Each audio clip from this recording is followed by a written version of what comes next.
The question isn't, when does someone go to jail? The real question is why America keeps staging accountability while producing so little of it. Because when a constitutional republic starts sounding like a reality show, something has shifted. People aren't just asking for justice anymore. They're asking for closure. They want a verdict. They want a name. They want the system to prove in public that it still has teeth. And that is why this moment matters. In a recent conversation, you hear a senior Republican lawmaker explain a basic truth that most Americans don't want to hear. Congress can investigate, expose, and refer. But Congress can't prosecute. It can't arrest. It can't put anyone in jail. The Department of Justice decides what happens next, if anything happens at all. On paper, that separation is a feature. In real life, in 2025 America, it's becoming a trap. Because a system designed to prevent tyranny is now producing something else: accountability without closure. Constant motion, endless scrutiny, public suspicion, without a widely accepted endpoint. And in a country addicted to breaking news, a story with no ending is not just frustrating, it's destabilizing. Here's the psychological shift you can feel in that "when does someone go to jail" question. Decades ago, people expected politics to deliver policy: better roads, cheaper energy, stronger wages, safer neighborhoods. Today, a growing share of the public expects politics to deliver punishment, not metaphorical consequences, literal consequences. Jail, indictments, trials, public humiliation. And when that doesn't happen, they don't become more patient. They become more convinced the system is rigged. So you get a loop. Investigations produce headlines. Headlines raise expectations. Expectations demand prosecution. Prosecution doesn't arrive, and the absence of prosecution becomes proof of the cover-up, which then justifies even more investigations, more referrals, more outrage, more pressure. That's not a healthy democracy. That's a political machine that thrives on unresolved conflict. And here's the part most mainstream coverage misses. This is not just about one referral, one dossier, or one intelligence official. This is about what happens when a country stops trusting its referees. Because once the public believes every institution is partisan, the institutions don't just lose legitimacy, they become weapons. That's the core of the weaponization story, no matter which side is telling it. One side says the justice system was turned against them. The other side says the justice system is the last line of defense. Both sides use the same language: rule of law, democracy, accountability. But what they mean is often tribal. The rule of law becomes law that punishes my enemies. Accountability becomes consequences for the other side. Democracy becomes my side winning. Because if the other side wins, it must be fraud.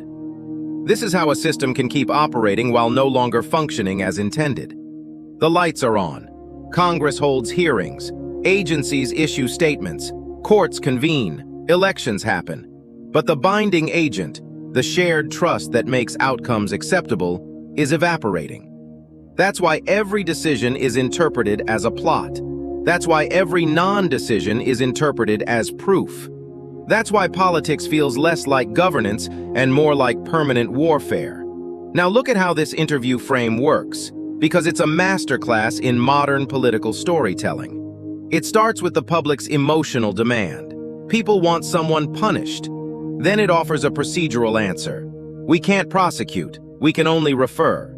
Then it provides a villain and a vivid detail, something like a quote that rings true, a line that feels like a cinematic reveal. Then it zooms out into a broader narrative: weaponization, corruption, elites, a rigged system. Then it pivots into the most powerful emotional category in American politics right now: censorship and speech. Because nothing convinces people the system is broken faster than the feeling that they're not even allowed to speak freely about it. This is the key. When citizens believe their voice can be quietly throttled through informal coordination between state pressure and private enforcement, they don't just feel censored, they feel disenfranchised. They feel the rules have been rewritten behind closed doors. In a healthy constitutional system, speech boundaries are debated openly, written into law, challenged in court, and constrained by clear standards.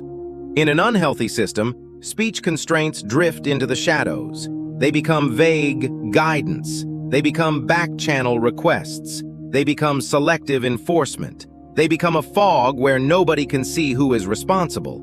And that fog is a trust killer. And trust, once gone, changes the public's demand. People stop demanding debate. They start demanding punishment. They don't want to persuade the other side. They want to stop the other side. That's the bridge from democracy to something darker. A politics where the goal is not winning the argument, but winning the apparatus. Now you might say, isn't this just normal political messaging? Haven't politicians always framed narratives, exaggerated, attacked opponents? Yes, but the difference now is structural. The American system was designed for conflict with an assumption of legitimacy. It assumes disagreement, but it also assumes the loser will accept the outcome as fair enough to keep playing. That assumption is collapsing, and the reasons aren't purely ideological. They are institutional and technological. Here are three forces that are quietly breaking the system in plain sight. First, the incentives of modern politics reward conflict more than compromise. Passing serious legislation is hard. It requires bargaining. It requires trade-offs. Trade-offs anger your base. Investigations and outrage, by contrast, are cheap and profitable. They require no compromise. They create viral clips. They raise money. They generate loyalty. They turn governance into theater. So even when policy happens, it's often framed not as a shared civic win, but as a tribal victory. Proof that one side empowers families, while the other empowers government. Once you moralize policy that way, you can't negotiate without betraying something sacred. Second, the speed of media has outpaced the speed of law. Justice is slow by design. Investigations take time. Evidence must meet standards. Prosecutors must weigh risk. Courts move at a deliberate pace. But the public lives in a 24/7 feed where everything feels urgent. Every day is a verdict. Every clip is a trial. Every headline is a sentence. That mismatch produces a constant sense of injustice. Even when institutions are acting normally, they appear corrupt because they aren't acting fast enough to satisfy a public trained by the internet to expect instant closure.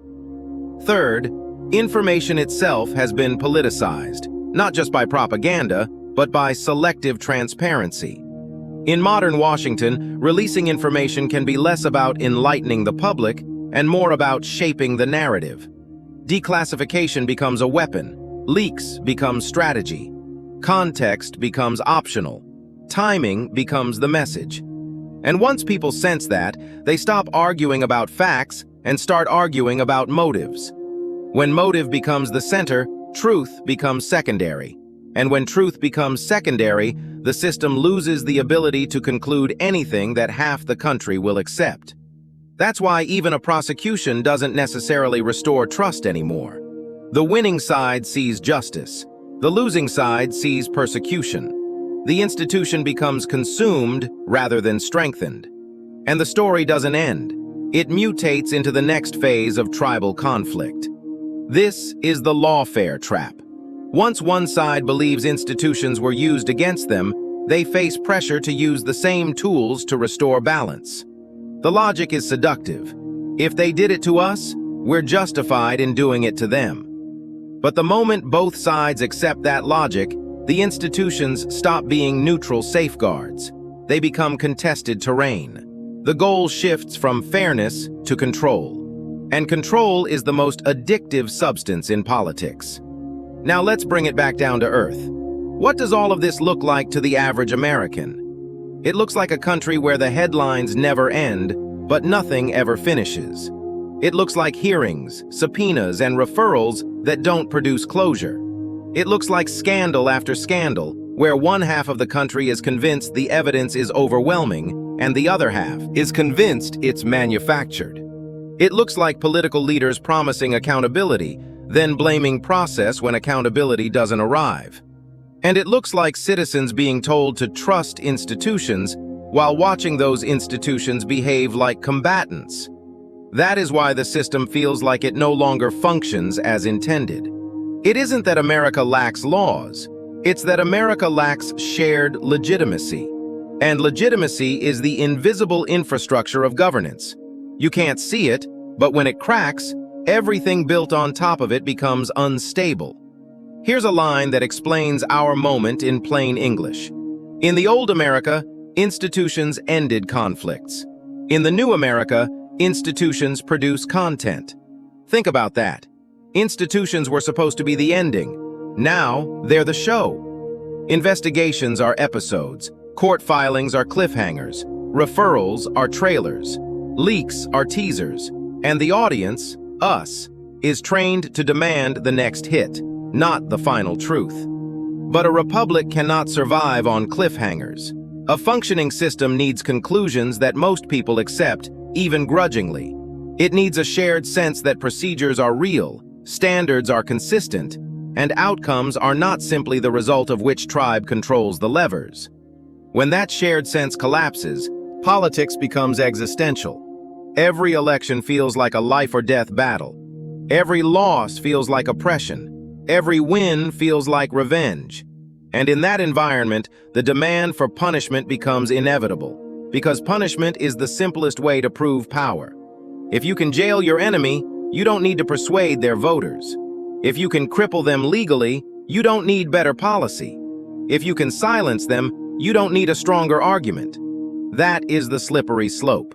Not because every leader is a tyrant, but because the system's incentives now reward tyrannical logic.